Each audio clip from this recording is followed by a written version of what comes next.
여의도 사사건건 시간입니다.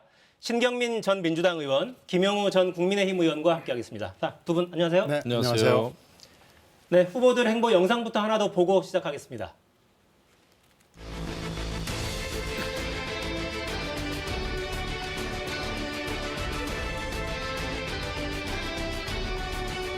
사회적 서비스 일자리 공약은 유승민 전 의원께서 정말 훌륭하게도 사회 서비스 일자리 100만 개 공약을 실사구시 입장에서 미리 주장하셨는데 이 부분을 저희가 과감하게 수용했다는 말씀을 드립니다.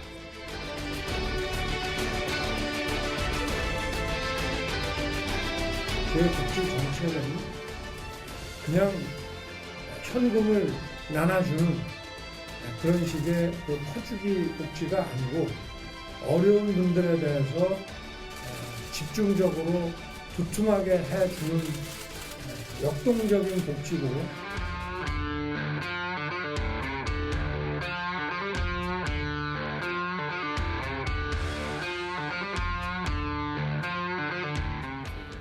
네, 대선 꼭 50일 남았습니다. 여러모로 정말 본 적 없는 대선이고 저희 지지율 그래픽 만들어 놓은 거 먼저 보고 좀 말씀 나누시죠. 지지율을 보면 근데 기존의 그 정치권에서 하는 이야기가 50일 전에 앞섰던 후보가 떨어진 경우가 거의 없다는 거예요. 그러니까 이쯤 되면 대략 판세가 이제 정리되는 그런 상황이었다는 건데 이번은 다릅니다. 이번은 뭐 엎치락뒤치락이고 대부분 오차범위 내고요. 윤석열 후보가 한동안 많이 빠졌다가 다시 치고 올라오면서 앞선 여론조사도 있고 약간 아직 처져 있는 여론조사도 있습니다만 대부분 아직은 우열을 가리기 힘든 상황으로 가는 것만은 분명해 보입니다. 자, 이제 50일 남았는데 승부처랄까요? 각 후보의 약점이랄까요? 좀 정리를 좀 해보신다면.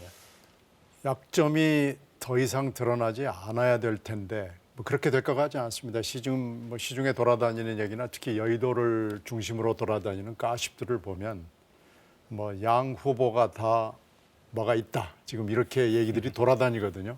뭐가 뭐냐 하고 물어보면 그건 얘기를 못하지만 뭔가 있다고들 얘기하기 때문에 약점이 어디서 뭔가 터져나올지를 지금 전혀 알 수 없는 상황이고요. 특히 지금 김건희 씨가 MBC 지난 일요일 방송에 나가면서 공평성의 문제를 제기하는 게 지금 굉장히 많거든요. 그것도 하나의 요인이 될 거고요. 결국 그 약점이 누가 더 많이 또 어떤 성격의 약점이 드러나느냐는 것이 굉장히 중요해 보입니다. 그리고 이제 물론 토론 있고요. 그리고 제일 중요한 것은 단일화겠죠. 단일화를 누가 하느냐. 지금 안철수 후보를 놓고 양측에서 다 지금 이 구애를 하고 있다고 봐야 되거든요. 지금 언론에 보도되는 것은 윤석열 후보 쪽에서 구애를 해서 이것이 어떻게 되느냐라고 지금 화제는 집중돼 있지만 실제로는 안 후보를 가운데다 놓고 양 후보가 구애를 한다고 보는 것이 객관적인 흐름입니다. 그래서 단일화가 어떤 형태로 진행이 될 거냐라는 것이 가장 큰 변인이라고 봐야죠. 단일화라는 카드가 굉장히 중요한 카드인데 그 카드를 어느 쪽에서 손에 쥘지는 알 수 없다. 그런 해석이시네요. 상당 부분 저 의견이 같으신데요. 지금쯤 되면은 이미 그 윤석열 후보나 이재명 후보에 대해서 그 마음을 굳힌 분들이 많죠. 아마 그 확실하게 마음을 굳힌 분들이 많을 겁니다. 그렇기 때문에 앞으로 이제 중요한 것은 어떻게 젊은 층을 흡수하느냐, 어떻게 중도층을 흡수하느냐, 어떻게 또 대전 충청권을 흡수하느냐, 어필하느냐에 저는 달려 있다고 봐요. 그리고 이제 단일화 말씀을 하셨는데 안철수 후보는 여태까지는 정말 그 문재인 정부에 대한 반기를 들고 문 정부의 여러 가지 정책 실패를 비판하면서 대권 후보로 나왔기 때문에 아무래도 이재명 후보와의 단일화는 상상하기 어렵다 이렇게 봅니다. 근데 이제 윤석열 후보 입장에서 단일화가 왜 중요하냐면 캠프에서 아직까지는 단일화 얘기가 좀 부담스러워서 이야기를 많이 못하는 분위기가 있지만 제가 볼 때는 정권 교체를 위해서도 단일화가 중요하지만은 어떻게 보면 더 중요한 것은요. 정권을 잡은 이후에 그러니까 청와대에 들어간다고 하더라도 지금 상황이라면은 굉장히 대통령이 안정적인 국정 운영을 하기가 저는 굉장히 어렵다고 봅니다. 그렇죠. 여서야 되기도 하고. 그럼요, 였어야 되죠. 입법은 물론이죠. 사법부도 저는 여건에 의해서 많이 흔들린다고 보고 있고요. 또 정치 권력 아닌 사회 권력, 시민단체 뭐 이런 경우에 특히 이제 민주노총이라든지 이런 친여 성향의 그 사회 권력이 있기 때문에 윤석열 후보 쪽에서는 안철수 후보와의 그 세력 연대 그걸 해야 됩니다. 가치 연대도 해야 되고요. 그 다음에 지금 어렵지만은 그 개혁에 대한 청사진, 그러니까 굉장히 부담스러운 연금 개혁이라든지 이런 것까지 해야 된다. 그래서 개혁 미래 연대를 해야 된다. 그래서 국정 운영을 위해서라도 단일화 노력을 하는 게 맞다. 이렇게 봅니다. 근데 안철수 후보가 여권과 단일화를 할 수도 있다. 이거는 좀 추가 설명이 필요해 보입니다. 사실 보도가 많이 돼 있지는 않지만은 물밑에서 여러 가지 얘기들이 진행이 됐고요. 그 안철수 후보 쪽과의 그 대화는 끈은 항상 가지고 있습니다. 예전에 진행이 됐었고 지금도 끈을 가지고 있기 때문에 물론 그냥 겉으로 보기에는 안 후보가 정권 교체를 기치로 내세우고 있고 지난번에 서울시장 선거에서도 단일화에 응했기 때문에 여권과의 단일화라는 건 생각하기 어렵다라는 것이 이제 객관적으로 겉으로 보이는 건 그렇지만 실제로 정치권의 세계에서는 불가능한 것도 일어날 수 있습니다. 그래서 저는 단일화는 물론 윤석열 후보와의 단일화를 우리들이 얘기하고 많이 생각하고 가능성이 높다고 보고 있죠. 그러나 반대 가능성도 글쎄요. 가능성이 높지는 않지만 항상 일어날 수 있는 일 중에 하나라고 생각합니다. 네. 가능성이 높진 않지만 일어날 수도 있다. 뜨끔한데요. 그런 일이 일어나면 안 되겠고 일어나기는 저는 객관적으로 정말 아무리 생각해도 좀 없다고 봅니다. 왜냐하면 이번에는 누가 보더라도 문재인 정부의 실정에 대한 그 비판이기 때문에 이번 대선은 그래서 뭐 이재명 후보도 지금 이제 문재인 정부와의 차별화를 뭐 이야기는 합니다만은 굉장히 좀 우스운 거죠. 여태까지 지난 5년 동안 문재인 정부의 여러 가지 정책적인 실패 과정을 보면서 이재명 후보가 한 일이 없잖아요. 오히려 더 한술 더 떠가지고 잘한다 이러지 않았습니까? 그런 상황에서 차별화도 우습고 또 안철수와의 그 후보 단일화를 생각한다는 것은 저는 있을 수 없다고 봐요. 네. 그러니까 안철수 후보 본인도 저희 KBS 일요일 날 라이브에 출연해서도 가장 후회한 선택을 문재인 후보에게 양보했던 그 장면을 꼽을 정도로 반감이 상당해서 2012년도 얘기죠. 네. 근데 지금은 상황이 좀 달라졌다고 보시는군요. 세월이 흘렀습니다. 더 안 좋아진 거 아닙니까? 그러니까요. 보시죠. 알겠습니다. 뭔가 좀 진행이 되긴 되는 모양입니다. 자, 아까 앞으로 이제 중요한 포인트 중에 하나로 토론도 꼽으셨는데, 이게 이재명, 윤석열 두 후보 간 양자 TV 토론 다 합의된 줄 알았는데 뇌관이 남아 있는 모양입니다. 양당 발언 오늘 들어보겠습니다. 오늘 드디어 공문으로 정식 답변을 받았습니다. 27일 후보 간 양자 토론은 양 후보들의 민생 대안과 미래 비전 및 이를 실천할 수 있는 능력을 누가 가졌는지를 검증하는 계기가 될 것입니다. 방송 3사의 설 연휴 후 4당 합동 토론 제안도 이재명 후보는 수용합니다. 윤석열 후보를 포함하여 다른 3당 후보들의 참여를 기대합니다. 사실하고는 좀 다른 내용이어서 바로잡습니다. 저희가 생각하는 것은 설 전날이 전 세대가 다 모이고 저녁 식사를 하기 때문에 31일이 가장 적합하지 않겠나 생각을 가지고 있습니다. 또 시간대는 10시 넘어서는 것은 조금 무리가 있어 보이고요. 가능하면 황금 시간대에 토론이 이루어졌으면 좋겠다고 생각을 합니다. 자, 제가 사실관계를 먼저 좀 정리를 해드리겠습니다. KBS, MBC, SBS 이렇게 지상파 방송 3사가 그러니까 민주당, 국민의힘이 지상파 3사 초청 형태로 TV 토론을 열어달라, 양자 토론을 이렇게 요청을 했고 그에 따라서 3사가 편성 일정 등을 각자 꺼내놓고 협의를 한 겁니다. 협의를 한 결과 설 연휴 이틀 전이죠. 27일 밤 10시부터 2시간 동안 양자 토론을 진행하겠다, 참석해달라 이런 취지의 공문을 KBS가 일단 토론 장소를 제공하기로 했기 때문에 KBS가 주관사니까 공문을 만들어서 이제 보낸 거죠, 양쪽에. 이 공문을 받은 민주당은 수용 입장을 밝혔고, 그런데 국민의힘 쪽에서는 수정 제안을 다시 한 겁니다. 그러니까 31일, 그리고 시간대는 프라임 타임, 가장 주목받을 수 있는 시간으로 했으면 좋겠다라고 다시 역제안을 한 상황입니다. 이 상황, 그러니까 다 오전엔 정리가 된 줄 알았거든요. 드디어 하는구나. 근데 아닌 상황이에요. 다시 협의를 더 해야 되는 거죠, 지금.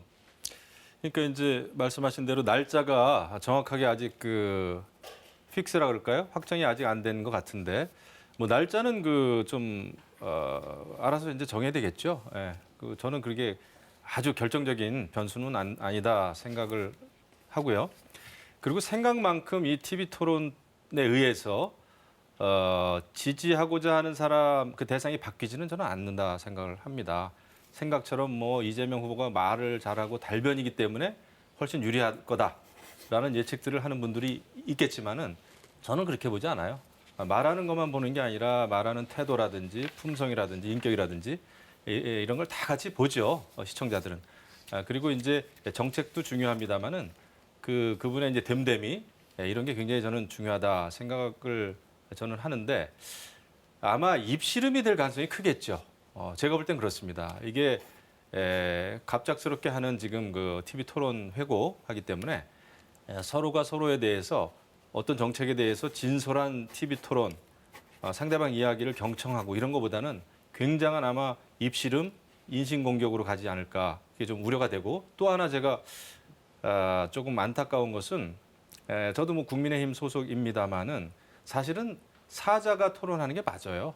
대의민주주의라는 원칙을 생각해 봤을 때 심상정 후보를 포함해서 거기도 국회 국회의원이 있지 않습니까? 원내정당이죠. 그럼요. 원내정당이기 때문에 사자가 토론하는 거를 아마 국민들이 보시는 게 맞지 않을까. 이번에는 여러 가지 그 사정이 있겠습니다만은 양자 토론이 됐는데 저는 뭐 안철수 후보나 심상정 후보를 대변한다는 입장이 아니라 국민의 입장에서 봤을 때는 당연히 4명 정도의 후보가 상호 토론하고 그 중에서 선택지를 그러니까 넓은 선택지에서 선택하게 하는 것이 맞지 않은가 싶어요. 네. 그러니까 오늘 발표 과정에서 민주당 박주민 의원은 사자 토론도 수용한다 네. 이렇게 명시적으로 이야기를 했고 반면에 국민의힘 쪽에서는 명확하게 이야기하진 않았어요. 완전히 거부 입장까지도 아니긴 합니다. 글쎄 뭐 27일, 31일이 일단은 현안인데 27일을 방송 3사가 협의를 해서 합의에 이른 거라 그러면은 양당이 존중을 하는 게 맞죠. 그런데 31일을 지금 국민의힘 쪽에서 다시 수정 제의하는 것은 조금 뭐라고 그래요? 방송 실무나 여러 가지 그 명절에 우리 문화 패턴 뭐 이런 걸로 봤을 때 좀 납득은 안 되고요. 27일이 아무래도 합리적인 편성 시간대로 보입니다. 그리고 이제 또 구체적으로 8시냐 뭐 10시냐 하는 문제도 글쎄요. 그게 지금 이게 그렇게 중요한 문제 같지는 않아요. 그냥 27일 그냥 합의하는 게 가장 순탄하다고 그럴까요? 그런 것 같고요. 2자냐 4자냐 하는 문제도 그건 뭐 선택의 문제이긴 한데 2자도 하고 4자도 하고 하는 게 맞겠죠. 그렇게 해서 좀 합리적으로 합의에 이르렀으면 좋겠습니다. 아직 시간이 좀 있으니까요. 충분히 할 수 있다고 봅니다. 근데 지상파 방송 3사가 협의를 통해서 일단 편성까지 다들 확인해서 빈 시간대를 잡아서 일단 제안을 한 건데 다시 수정 제안을 하는 이 상황이 좀 도망가는 것처럼 보이진 않겠습니까?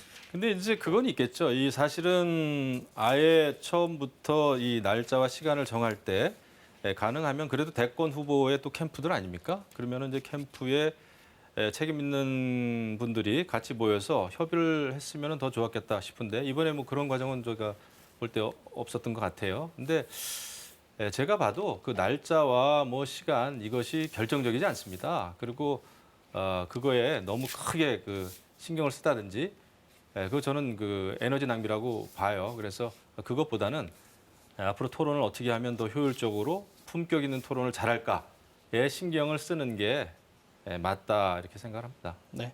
일단 국민들이 토론도 정말 궁금해하고 기다리고 있는 것만은 누구도 부인할 수 없는 사실인 것 같으니까요.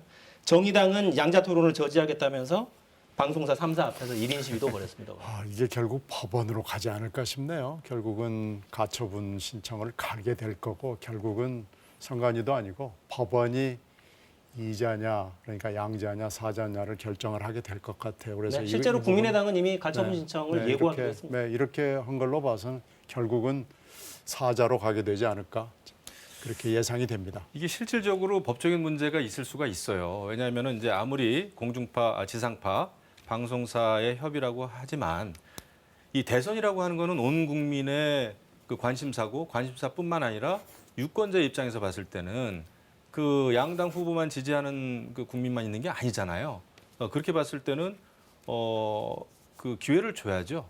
그리고 정말 아까도 말씀드렸습니다만 대의민주주의라고 한다면은 원내 정당의 명실공히 대통령 후보에 대해서는 토론의 기회를 주는 거 이거는 저는 굉장히 그 우리 민주주의 선거를 위해서라도 헌법 정신에 부합한다 이렇게 봅니다. 기회를 줘야죠. 네, KBS가 주관사니까요. 세트를 알겠습니다. 양자만 발언해서는 안 될 것 같다는 느낌이 듭니다. 근데 실제로 이미 지상파 방송 3사 협의 과정에서 그런 내용도 있어요.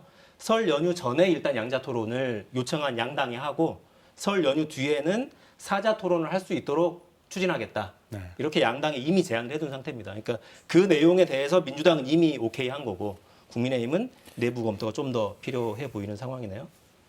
하여튼 국민들이 기다리고 있으니까 빨리 정리가 됐으면 좋겠습니다. 현안 이야기를 좀 넘어가죠. 윤석열 국민의힘 대선 후보 무속 구설이 또 불거졌습니다. 영상으로 보겠습니다.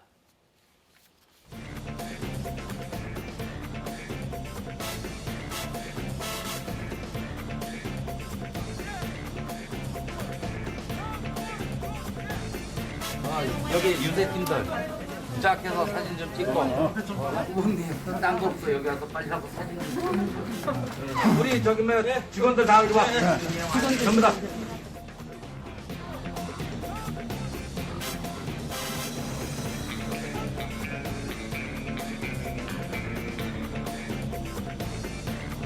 참. 뭐 그분이 무속인 맞습니까? 예? 제가 우리 당 관계자한테 그분 소개받아서 인사를 한 적이 있는데 스님으로 저는 알고 있고 법사라고 저는 들었습니다.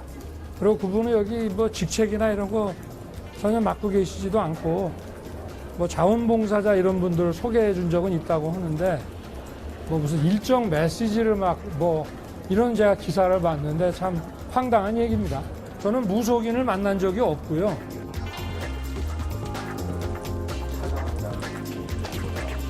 이 시간 본부로 소위 네트워크 본부를 해산합니다. 이 해산 조치는 당연히 후보의 결단입니다. 이유는 여러분도 잘 아시다시피 네트워크 본부를 둘러싸고 후보와 관련해서 이 불필요한 그리고 악의적인 오해가 확산되고 있는 부분에 대해서 단호하게 이걸 차단한다는 의미가 있습니다.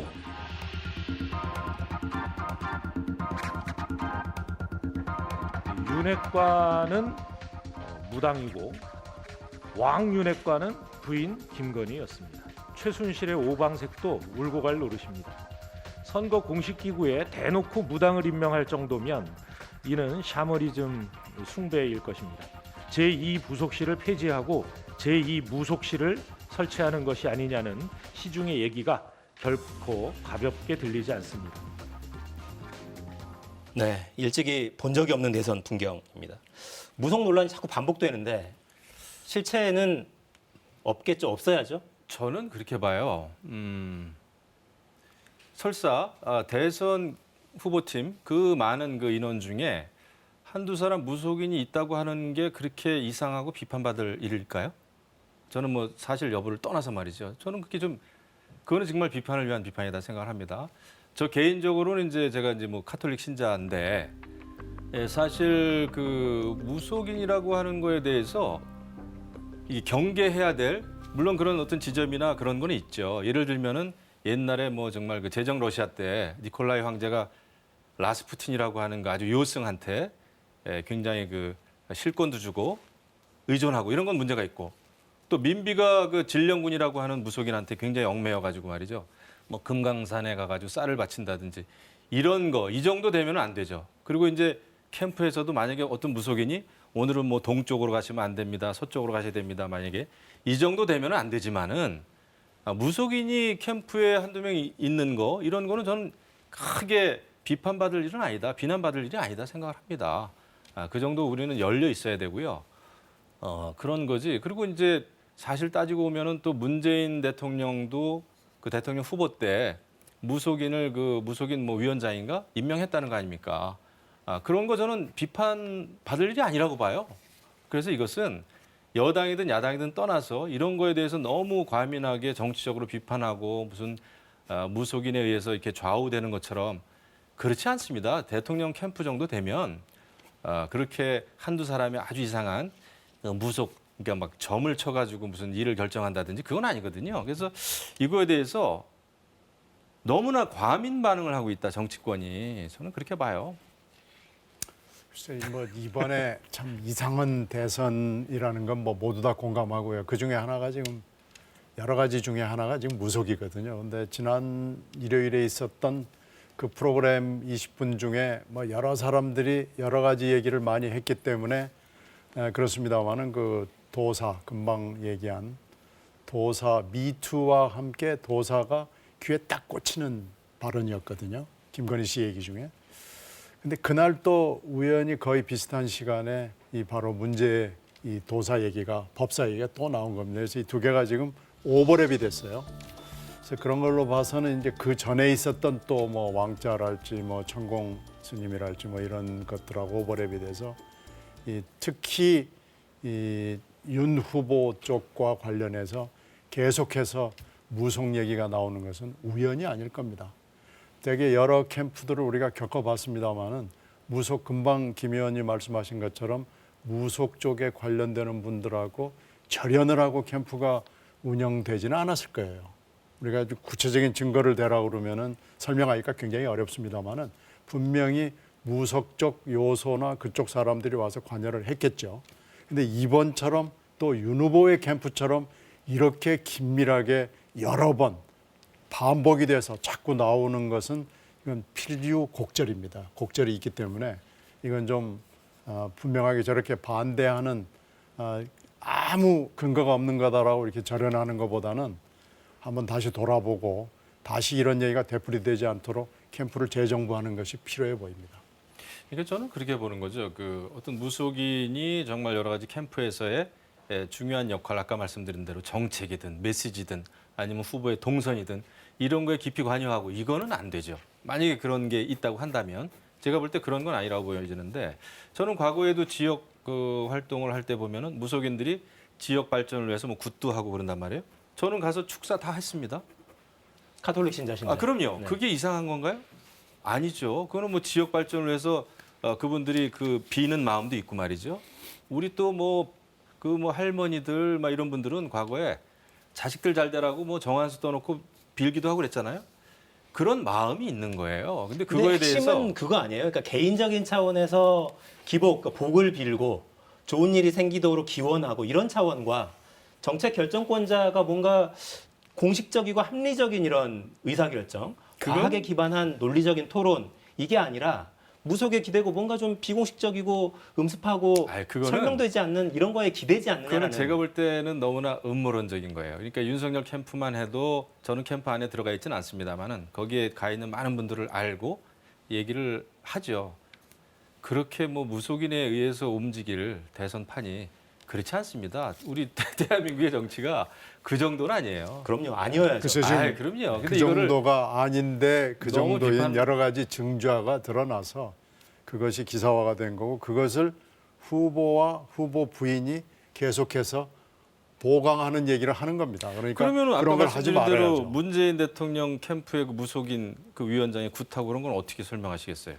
문재인 후보가 그 무속인에 의해서 움직였다고 보세요? 그건 아니라고 보거든요. 아니 그러니까 그런 있을 수 건 있는 일이에요. 그런 건 아닌데 네. 이게 이제 메시지와 여러 가지 일정에 관여를 했다라는 지금 여러 가지 그 증언들이 캠프에서 나오는 정도가 되는 것은 그건 좀 문제가 심각한 이거 거죠. 비판은 제가 볼 때 시간 낭비예요. 정력 낭비고 우리가 이제 신경 써야 될 일에 써야 되는데 뭐 무속이나 여기 뭐 왕자 이런 거 그거 다 웃자고 하는 거지. 그거에 대해서 막 어떤 무속인이 움직인다라고 그렇게 보는 거는 좀 과한 게 아닌가 싶어요. 알겠습니다. 사실이 정말 아니었으면 좋겠습니다. 그랬으면 좋겠어요. 아니죠. 예, 예. 정말로. 네. 그 김건희 씨 관련 발언이 이제 일요일 날 공개가 됐고, 요건 한번 정리는 하고 넘어갔으면 좋겠어요. 이것도 사실 사적인 통화 내용을 녹음해서 공개한 게 적절하냐 이런 여러 문제 제기도 또 있어서 깊이 다룰 일은 아닌 것 같고, 또 공개된 여러 이야기들 중에 아 이거는 좀 문제가 있지 않느냐, 이 부분은 좀 살펴봐야 하지 않느냐 싶은 게 있으시다면. 제일 심각했던 것은 미투에 관련된 멘트 아니겠어요? 그리고 조국 사태에 관한 그런 얘기는 그건 분명히 사실관계나 경위 같은 것을 파악을 해서 이게 만약에 검찰총장의 부인으로서 그냥 들은 것인지 그 들은 것을 그러면 윤 후보가 확인을 하든지 아니면은 부인으로서 개입을 한 건지 이런 건 좀 해줘야 될 거고요. 박근혜 탄핵 부분에 대해서도 굉장히 독특한 해석을 내놨어요. 이런 건 이제 공적인 견해이기도 하고 뭔가 사실관계로 확인해야 될 필요가 있는 거거든요. 그리고 의문의 일격, 불의의 일격을 가한 사람들이 굉장히 많습니다. 대표적인 게 이제 김종인 위원장 같은 경우거든요. 과연 김종인 위원장이 오려고 해가지고 할 수 없이 받아준 것인지 하는 것도 사실관계 부분은 밝혀져야 될까요? 그래서 이런 여러 가지 문제에 대해서는 저는 MBC가 뭐 여러 가지 지금 경위에 의해서 이걸 보도를 한 거에 대해서는 얘기를 들어서 압니다만은 보도 그 육성만 그렇게 틀어서는 안 되고요. 분명히 그거에 대해서 사실관계를 확인하는 절차를 해야 보도하는 매체로서의 의무를 다하는 건데 이렇게 목소리만 실어주는 걸로는 의무를 다했다고 생각하지 않습니다. 이번에 그 전화 통화한 내역, 그 녹음이 이렇게 공개된 거는 저는 많은 문제가 있다고 봅니다. 그러니까 이해할 수 없는 게 너무 많아요. 사실은 뭐 김건희 씨도 그 유튜브 방송 기자하고 뭐 50번 넘게 7시간 뭐 45분인가요? 그 통화했다는 것도 제가 볼 때는 상식적이진 않아요. 솔직히 아무리 좋게 생각을 해도 그럼에도 불구하고 그 사적인 통화 내용을 뭐 국민의 알 권리다라는 명분으로 공개를 한 나는 MBC도 도저히 이해할 수가 없습니다. 저는 그 실정법 위반이다 생각을 해요. 사실 그 얼마 전에 그 조국 전 장관도 사적인 녹음을 상대방의 동의 없이 녹음하는 것은 법적인 문제가 있다라고 본인 입으로 이야기한 적이 있어요. 그렇습니다. 제가 볼 때는 아무리 뭐 대선 후보의 부인이라고 하더라도 그런 그 다분히 개인적으로 보이는 그런 녹음을 공개를 한다? 저는 있을 수 없다 이렇게 보고요. 전부 다 제가 볼 때는 이해할 수 없는 상식적이지 않은 일들이 지금 벌어지고 있어요. 근데 다만 그래도 이제 그나마 불행 중 다행인 것은 김건희 씨가 뭐 줄리가 아니었다. 그다음에 검사하고 동거한 적이 없다라는 것은 굉장히 깨끗해진 것 같아요. 클리어된 것 같아요. 그런 면에서는 불행 중 다행이다 생각을 합니다만은 그럼에도 불구하고 이런 일들이 있으면 안 된다. 이거는 정말 정치권에서 아무리 대선을 앞뒀다고 하지만은 이렇게 개인적으로 통화 내역을 공개하고 그것도 본인이 직접도 아니고 또 공중파 방송사에 전달을 해가지고 그것을 또 짜깁게 해가지고 온 국민에게 공개하는 거는 있을 수 없는 거죠. 근데 결과적으로 보십시오. 김건희 그 팬클럽이 훨씬 늘어났다는 거 아닙니까? 한 4배 늘어났다고 이게 하던데. 뭘 의미하는 거겠어요? 네. 자, 그럼 이건 어떻습니까? 굿바이 이재명이라는 책을 쓴 장영하 변호사. 이분이 오늘 국회에서 기자회견을 열고 이재명 후보의 육성이 담긴 미공개 통화 녹음 파일 35개, 시간으로는 한 160분 분량 된다고 하던데요. 이 녹음 파일을 언론에 공개했어요. 아마 조금 전에 종편 채널에서 이 내용을 일부 또 보도를 한 걸로 좀 제가 전해 듣고 있고요. 요건 어떻게 봐야 됩니까, 그러면? 거의 비슷한 형태예요, 사실은. 저는 여당 후보든 야당 후보든 이런 짓은 서로 하면 안 된다고 봐요. 이게 이제 지금 정말 국민들이 알아야 될 저 사람이 어떤 사람이라는 거. 그거는 이제 우리가 볼 때 대한민국이 지금 엄청나게 위기에 빠져 있고 경제 정책, 여러 가지 뭐 외교안보 정책 이런 걸 잘해야 되고 이런 측면에 있어서의 객관적인 그 뭐라 그럴까 검증 이런 건 해야 되죠. 물론 이재명 후보가 과거에 뭐 형수한테 욕하고 뭐 이런 것도 있을 수는 없어요. 그다음에 이제 국정을 책임질 대통령이라면은 그 정도 인격이라면은 사실은 안 되는 거죠. 제가 볼 때는. 그렇다고 하더라도 서로 뭐 그렇게 대화한 거, 사적으로 녹음한 거 이런 거를 국민 앞에 까는 거는 저는 아니라고 봅니다. 하지만 한쪽만, 그러니까 김건희 씨에 대한 것만 지금 일방적으로 지금 보도가 된 거 아닙니까? 그렇다고 한다면 이제 이거는 형평성 차원에서 이재명 후보의 그런 이력도 나오는 게 선거의 어떤 공정성에 있어서는 맞겠죠. 하지만 전체적으로 봤을 때는 대한민국 정치가 거꾸로 가는 거예요. 그래서 뭐 들어보고 이제 경위를 좀 자세히 알아봐야 되겠습니다만은 이번 대선 정말 짐작하고 예상했던 것보다 훨씬 더 어렵게 지금 진행이 되고 있고 지금 50일 남았지만 50일 이후도 걱정이 됩니다. 지금 이 정도의 대선이 되리라고는 아무도 짐작을 못했던 전혀 새로운 대선으로 우리가 들어섰고 앞으로 또 더 그렇게 되지 않을까라고 걱정이 되는데요. 네. 이재명 후보 쪽에 불리한 내용은 대장동 개발 비리 의혹 사건도 있죠. 배임 혐의 핵심인 초과이익 환수 조항 삭제 관련 증언은 이렇게 나왔어요. 법정에서 대장동 사업 실무자가 이렇게 증언했습니다. 사실 기존에 알려졌던 내용과 크게 다르지 않아요. 10시에 올렸고 7시간 만에 지시를 받고 초과이익 환수 조항을 뺐다. 누군가의 지시를 받아서 올리지 않았나 생각한다. 지시자로는 이미 고인이 된 김문기 씨를 저 실무자는 일단 지목을 했습니다. 이 사안은 어떻게 흘러갈 걸로 좀 예상을 하십니까? 그러니까 이런 거는 제대로 검증을 해야죠. 이런 건 제대로 수사를 해야 되고요. 지금 대장동 개발 사업과 관련돼 가지고 많은 실무자들이 목숨을 지금 운명을 달리하지 않았습니까? 그리고 온갖 의혹은 이재명 후보를 지금 향하고 있는데 이런 상황에서도 수사를 지금 안 하고 있잖아요. 이런 거는 제대로 밝혀져야죠. 이런 거는 정말 이재명 후보가 대장동 개발 사업 본인이 얘기했듯이 자기가 뭐 이 사업의 설계자라고 했는데 그런데도 수사를 안 하고 있는 거 이거는 저는 굉장히 잘못됐다 보고요. 이런 건 밝혀져야 된다. 그것은 이재명 후보도 본인이 그런 걸 주장을 해야죠. 당연히 이거 수사해야 됩니다. 그리고 두 분이 유명을 달리한 거잖아요. 실제로 이 조항 삭제에 관련된 사람은 현재 구속 기소가 돼 있는 사람을 포함해서 꽤 많습니다. 그래서 검찰이 지금이라도 수사하겠다고 마음을 먹는다면 바로 이것은 판단을 내릴 수 있는 거기 때문에 지금 이렇게 재판을 통해서 할 일이 아니고요. 수사가 잘못됐다는 걸 지금 보여주는 거거든요. 이거 분명히 수사하고 넘어가야 됩니다. 네. 자, 이 부분은 뭐 이견이 없는 것 같아요. 수사가 빨리 제대로 이루어져야 된다. 자, 요 녹취를 듣고 입장을 간단하게 듣고 마무리를 해야 될 것 같습니다. 시간이 벌써. 추경 관련 여야 입장 들어보겠습니다.